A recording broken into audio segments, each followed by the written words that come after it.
Just recently, as I sat reading in the Margrave's grand library, I couldn't help but remark on the curious statue he was working on. A man with a lion's head and mane, with a serpent twisting around his body. In his hands were two keys. "That's a curious fellow," I noted. "Indeed he is," laughed the Margrave. "Aion," he began, "is a concept that has intrigued philosophers and mystics alike for centuries.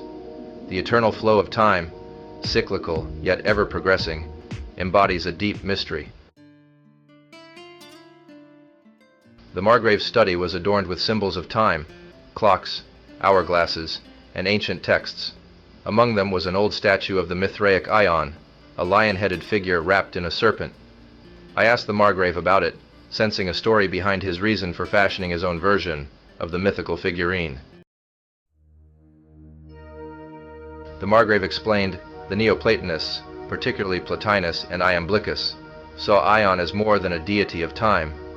They viewed Aion as an emanation of the One, the source of all existence. The lion-headed figure symbolizes the fierce and unyielding nature of time, while the serpent represents the continuous cycle of life, death, and rebirth. I was captivated by his explanation, and asked about the two keys in the landman's hands, and the exits from this world, mentioned in Neoplatonic texts. The Margrave nodded. Indeed, according to these ancient teachings, there are two exits, one in the north, associated with Cancer, for mortals, and one in the south, associated with Capricorn, for the immortals. These exits represent the paths of the soul's journey, returning to the cycle of reincarnation or ascending beyond it.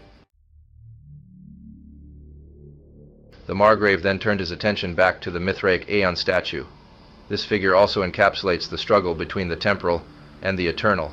The serpent, a symbol of wisdom and eternal life, intertwines with the human form, suggesting that within each of us lies the potential for transcendence. The lion's fierce visage reminds us of the strength required to overcome the material bonds and achieve spiritual enlightenment. He leaned forward, his eyes gleaming with intensity. Understanding Aion and its symbolism is not just about grasping ancient myths. It's about recognizing the timeless nature of our own souls and the cycles we navigate in our quest for truth. By embracing these symbols, we can find our own path to the divine. Aion is often depicted with four arms or wings, representing the seasonal division of time and cyclic motion. He also often wears an apron representing purity, perhaps suggesting how the ancient Mithraists hoped to transcend time and this world of shades. His fierce open maw suggests he may also devour his progeny at the end of each cosmic cycle, making way for the coming age. Listening to the gentle ticking of the old library clocks, I realized how profound the Margrave's insights were.